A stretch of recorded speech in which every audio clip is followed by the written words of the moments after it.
Olá, pessoal! Hoje o De Frente com o CEO vai ser com Gustavo Furtado, CEO do grupo SBF, dono da Centauro e também distribuidor oficial da Nike no Brasil.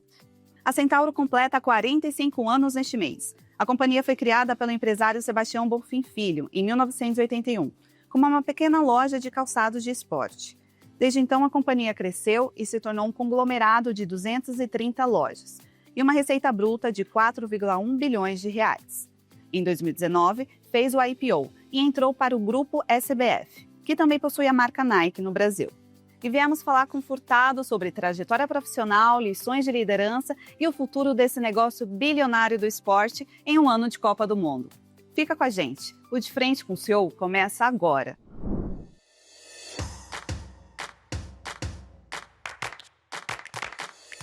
Este episódio conta com patrocínio da Falcone.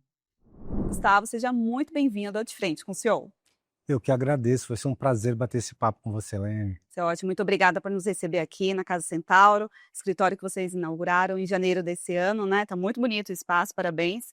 Mas antes de falar do negócio, de falar da Centauro em si, quero conhecer o Gustavo antes dessa cadeira de CEO. Então, para começar, conta um pouco da sua história, Gustavo. Onde você nasceu, com quem você foi criado e como você ingressou no mercado de trabalho. Legal. Bom, eu sou carioca, mas na verdade eu vim para São Paulo ainda muito cedo, com 5 anos. Eu tenho 2 irmãos maravilhosos, um irmão mais velho, uma irmã mais nova, que aportaram coisas diferentes para mim. Nós 3 fomos criados de uma família com rigor acadêmico muito grande mesmo, com impactos diferentes em cada um de nós 3. Eu sempre fui um bom aluno, eu sempre me destaquei em matemática e física, sempre fui curioso.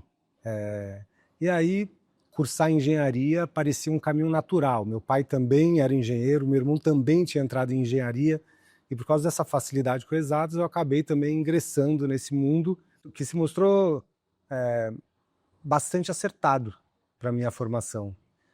Desde criança eu também, as primeiras recordações que eu tenho de mim mesmo são com uma bola. Eu sou um aficionado por futebol, por todos os esportes, na verdade. E tem um time? Sou flamenguista, então meu pai é flamenguista e ele passou isso para essa geração, tentando fazer com que meus filhos sejam flamenguistas também.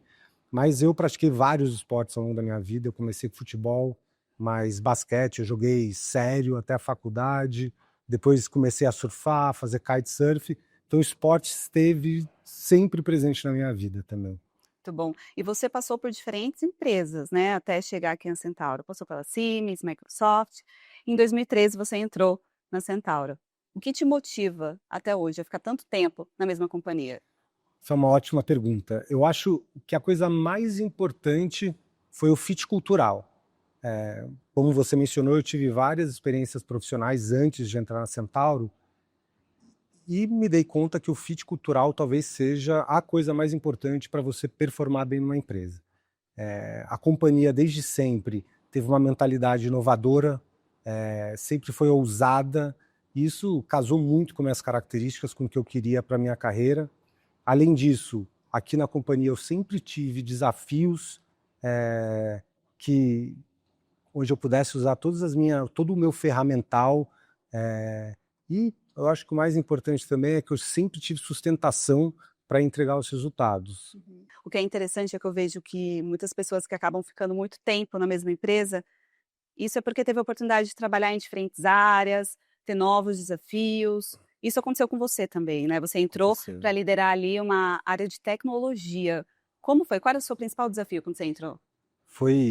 Definitivamente isso aconteceu comigo e definitivamente foi um dos motivos pelos quais eu fiquei na companhia e estou na companhia há tanto tempo, né? Então, eu entrei na companhia em 2013 para liderar o e-commerce. Naquela época o e-commerce era muito pouco representativo e a ideia foi separar o negócio digital do resto da companhia,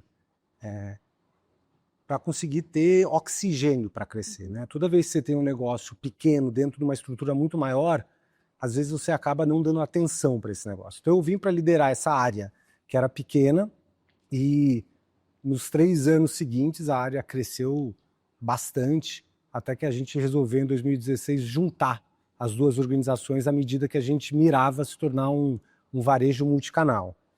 Então, de novo, ao longo desses 13 anos, eu acabei passando por várias áreas, assumindo vários desafios diferentes, que de certa forma me preparou para estar onde eu estou hoje. Muito bom.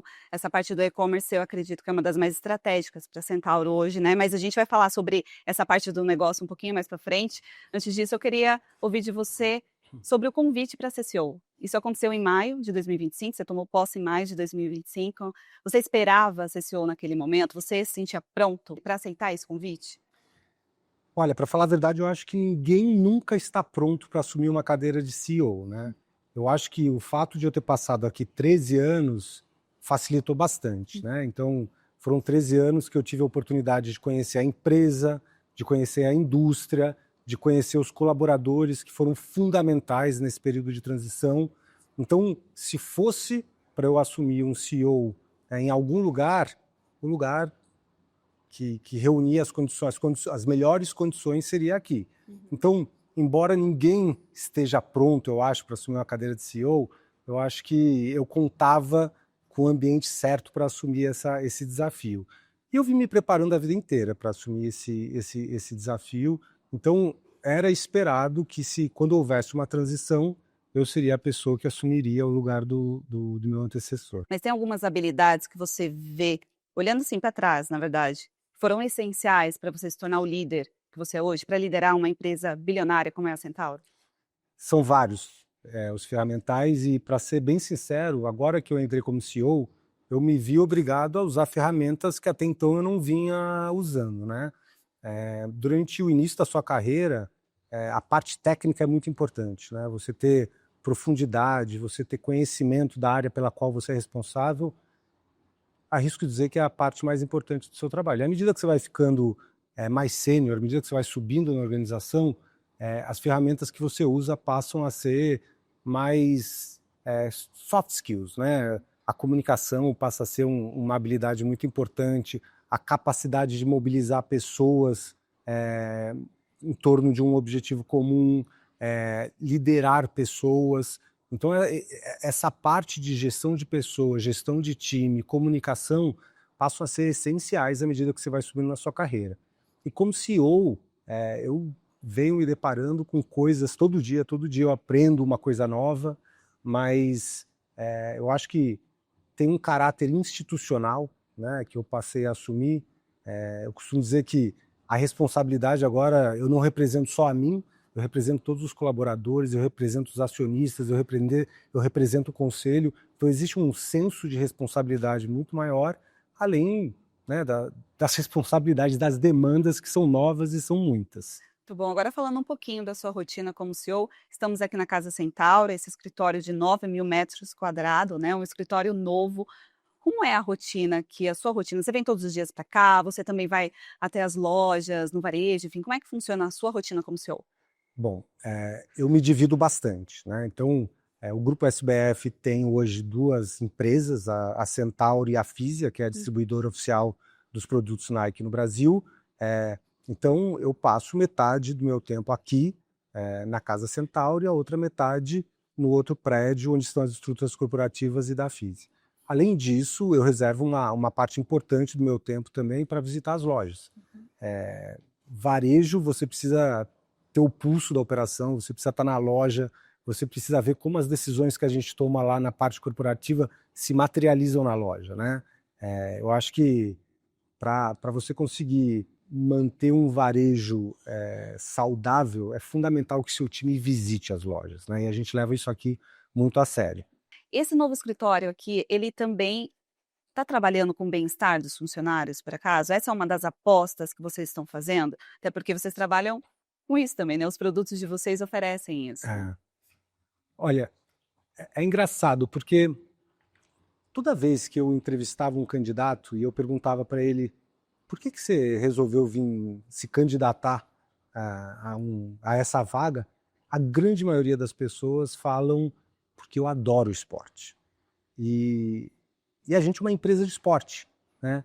Então, o que a gente fez aqui, na verdade, é tentar materializar o que a Centauro significa, que é conectar as pessoas ao esporte.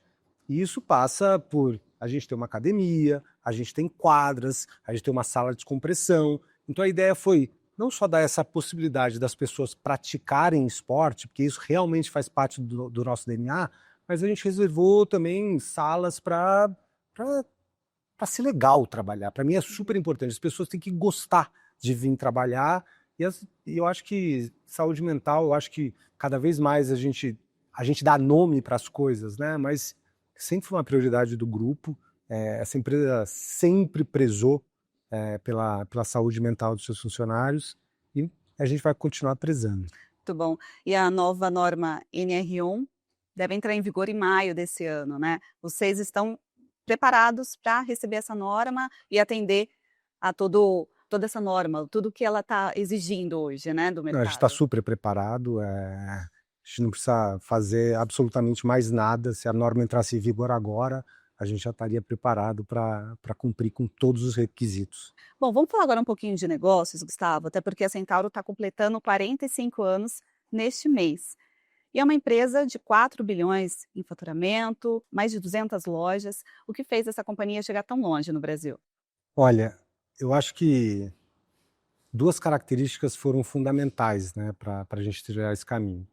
Uma delas é uma ambição maluca, um sonho grande, e a segunda é a capacidade que a empresa tem de inovar, de se reinventar.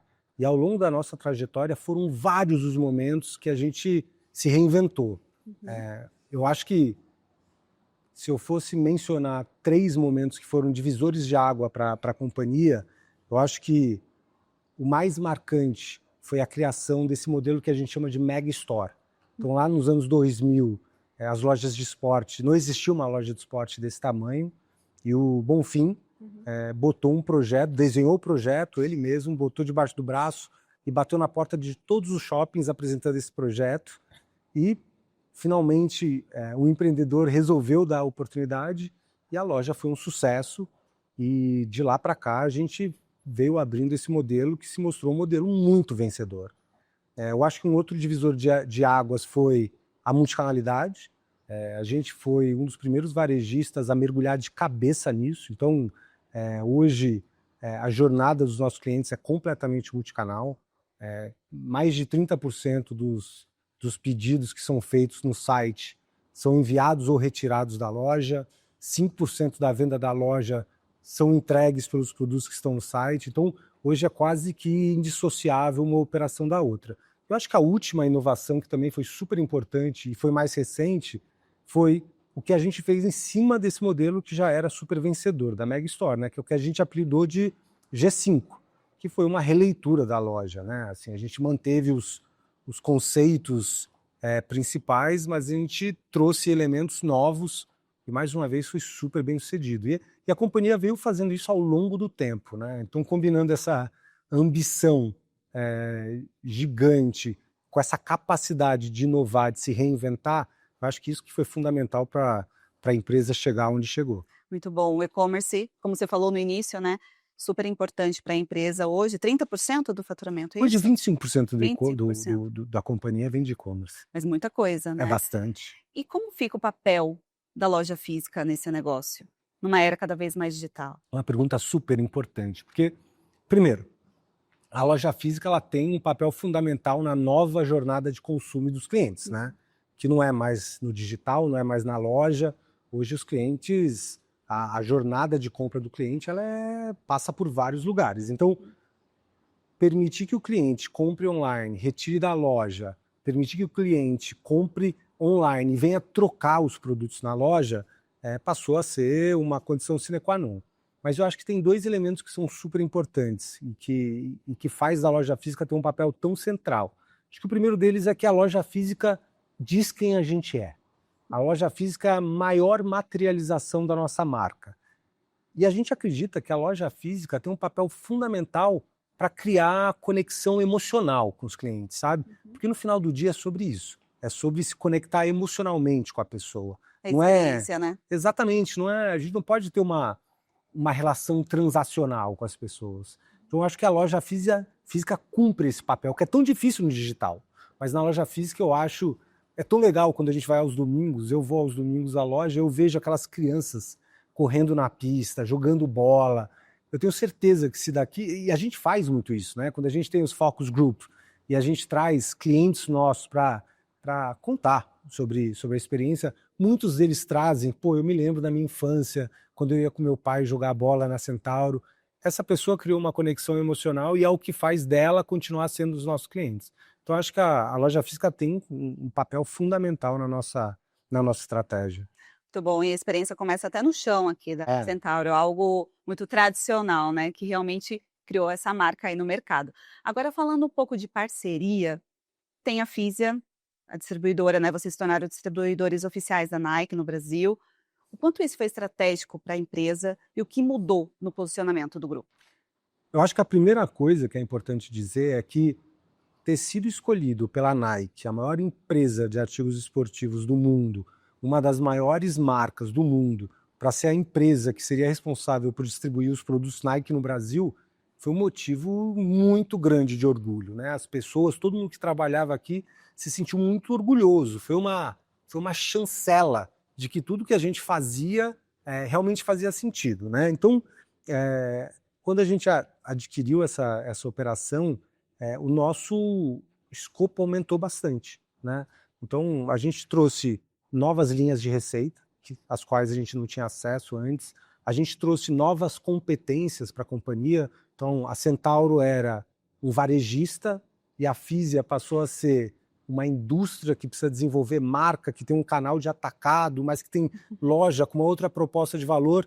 Então, hoje o grupo é composto por diferentes linhas de receita e com diferentes competências que a gente não tinha antes. Então, é como se a gente se sentisse preparado para alçar voos muito maiores do que a gente estava quando a gente era só Centauro. Muito bom. E estamos aqui numa loja conceito, dentro da Casa Centauro, e tem produto para vários tipos de esportes. Mas quais são os esportes que são o core business hoje da Centauro? Legal. Os esportes que são mais representativos são corrida, academia, futebol, e que não é um esporte, mas que é um negócio importante para a gente, que é a moda esportiva, né? São as pessoas que cada vez mais querem se vestir de uma forma confortável, querem mostrar que elas são atletas, e esse é um segmento que vem crescendo bastante. Então, do ponto de vista de representatividade do faturamento, são essas as quatro categorias. Dito isso, a gente é uma empresa de esporte. Então, a gente se propõe a distribuir todos os esportes para os consumidores. Nem todos cabem nas nossas lojas, né? Então, a gente tem várias categorias complementares nas nossas lojas. Então, na maioria das nossas lojas, você vai encontrar aventura, basquete, natação. Aventura é trekking, natação, futebol de salão, eu falei futebol, mas bicicletas. E tudo que não cabe nas nossas lojas, a gente oferece no nosso site. E a vantagem é que qualquer produto que você comprar no site, você pode devolver ou trocar na loja. Então isso dá uma confiança bastante grande para o consumidor também. Muito legal, muito interessante. Essa questão da moda esportiva, você viu esse movimento acontecer, crescer desde quando? Isso já era um fenômeno que a gente vinha observando, né? As pessoas já vêm há algum tempo falando de athleisure, mas eu acho que a pandemia foi um divisor de águas, assim, sabe? Eu acho que a gente viu que o mundo pós-pandemia, se eu posso dizer isso, deu uma acelerada na forma como as pessoas vestem esporte, assim, o dia a dia, sabe? Vamos falar agora de IPO, Gustavo, até porque isso aconteceu na Centauro em 2019. Gostaria de ouvir de você o que mudou e o que não mudou na sua forma de gerir desde que a empresa se tornou uma empresa de capital aberto. É engraçado, sabia que não mudou muito?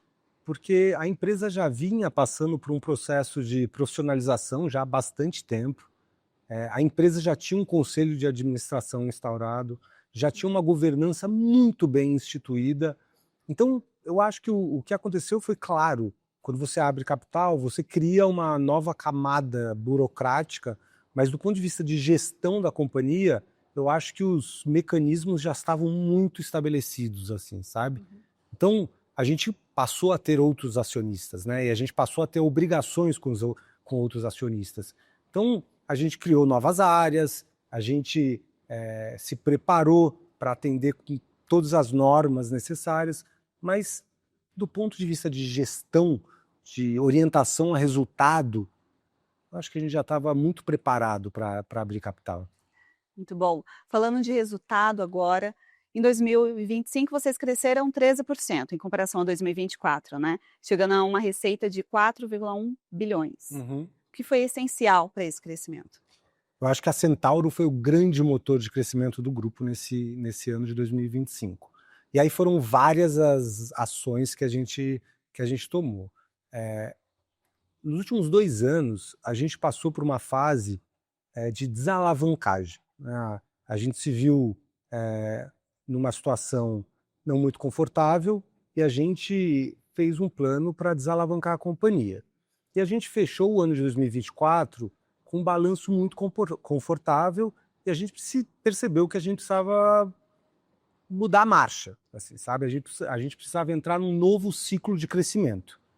E a gente sabia que existia um crescimento nas mesmas lojas de Centauro que a gente conseguiria, sabe, destravar.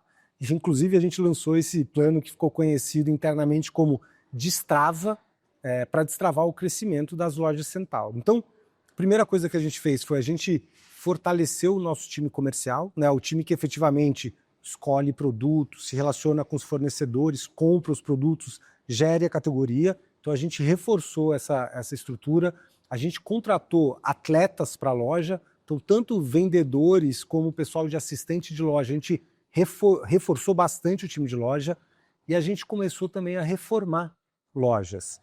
Então a combinação de todas essas iniciativas, de várias outras, né, que a gente fez, destravaram o crescimento da Centauro. Então 2025 foi um ano espetacular para a Centauro. Todas as iniciativas que a gente se propôs a fazer surtiram o efeito que a gente esperava, e 2026 aqui é um ano de continuidade. E a gente também está muito otimista para continuar capturando esses avanços. Eu imagino, né? Até porque é um ano de Copa do Mundo. Todo esse investimento tem a ver com esse ano de Copa do Mundo. Qual a expectativa para esse ano, que tem um evento que é tão importante para vocês, né? Do setor de esporte, que cobre futebol. Copa do Mundo é um momento muito especial para a companhia. E sim, foi pensado começar a fazer esses reforços, esses investimentos, para chegar num momento de Copa do Mundo já pronto para conseguir capturar essa oportunidade, né? Então, eu acho que a expectativa para a Copa do Mundo é a melhor do mundo. Aqui, tanto do ponto de vista de CEO, mas como de torcedor, as expectativas são altas. E é um momento também, não só do ponto de vista de venda, né? Mas eu acho que é um momento em que a Centauro está nos holofotes, assim, sabe?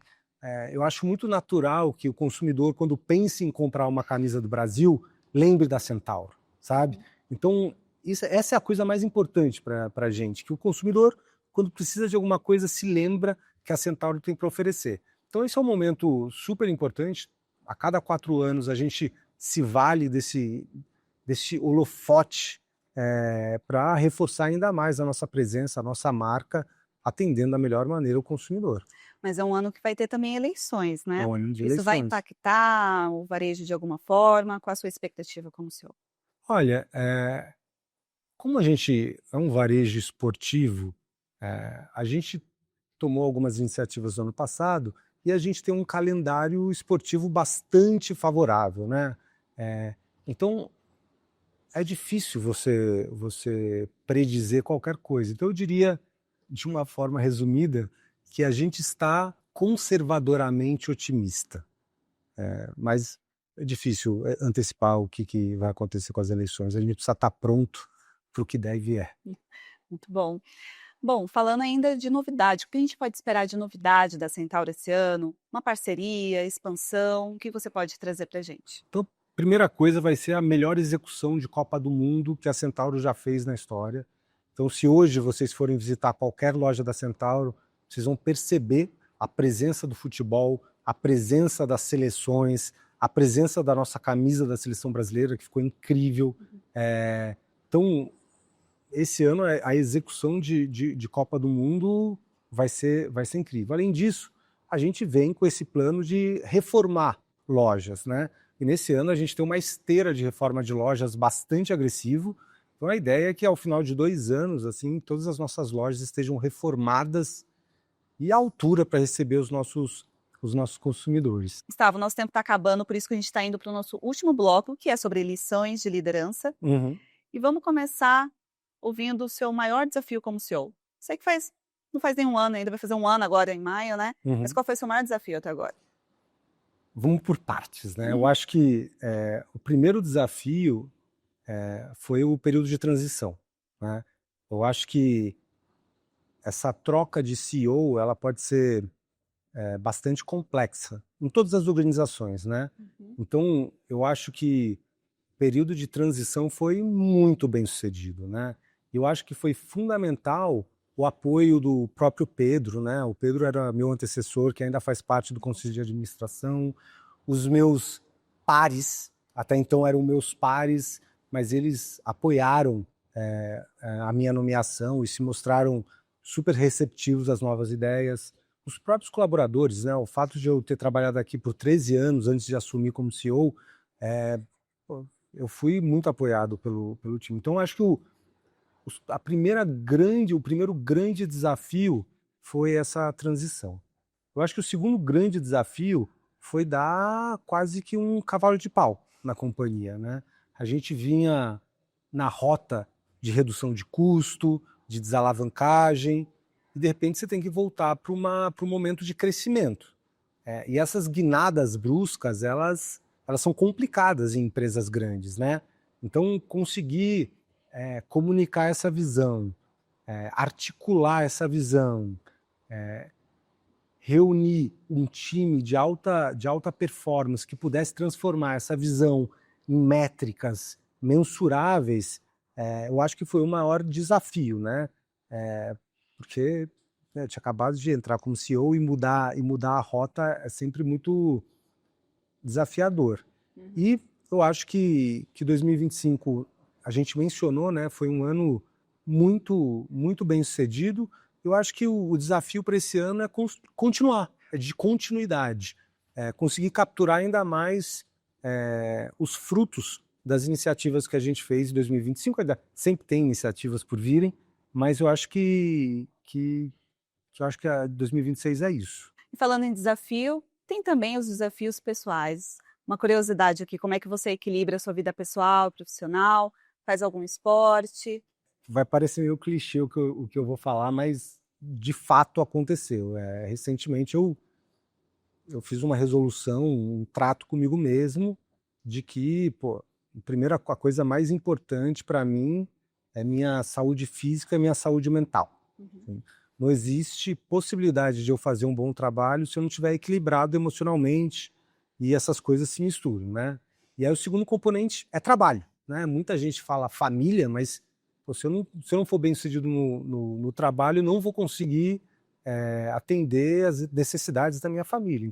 Então eu criei uma escala de prioridades, claro, saúde mental, física, trabalho e filhos, né? A gente tenta colocar, mas essas são as minhas prioridades, né?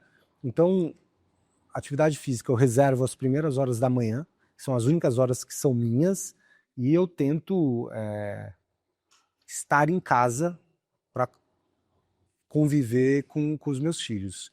Eu acho que você se planejando bem,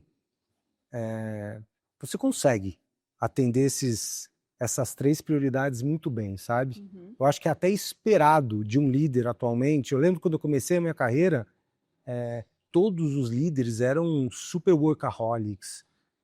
Você via claramente que eles tinham um problema de saúde. Era feio você falar que fazia esporte, que você saía cedo.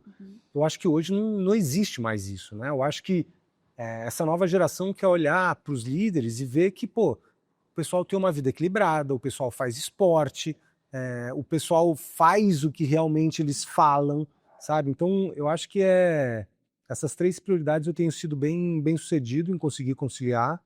E aí depois a gente tem final de semana, são amigos, viagens, mas eu acho que são essas as minhas prioridades. E olhando para trás, qual foi o movimento decisivo que te ajudou a se tornar o líder que é hoje? é difícil você escolher um, porque eu acho que na carreira de todo mundo você vai, trajetória nunca é linear, mas você vai desenvolvendo um ferramental que te torna elegível sempre a dar o próximo passo. Mas eu acho que se eu fosse elencar a grande virada, divisor de águas da minha carreira, sem dúvida foi ter me juntado ao Grupo SBF, porque foi um match perfeito, assim, sabe? Tanto do ponto de vista cultural, eu acho que era a empresa nacional, empreendedora, que você pode implementar as ideias, e ela não era nem muito grande, nem muito pequena, então ela tinha uma estrutura de capital que te permitia fazer projetos grandes. Eu tive sempre desafios à altura da minha ambição, então acho que o grande divisor de águas foi ter me juntado ao grupo para liderar a área de digital do grupo.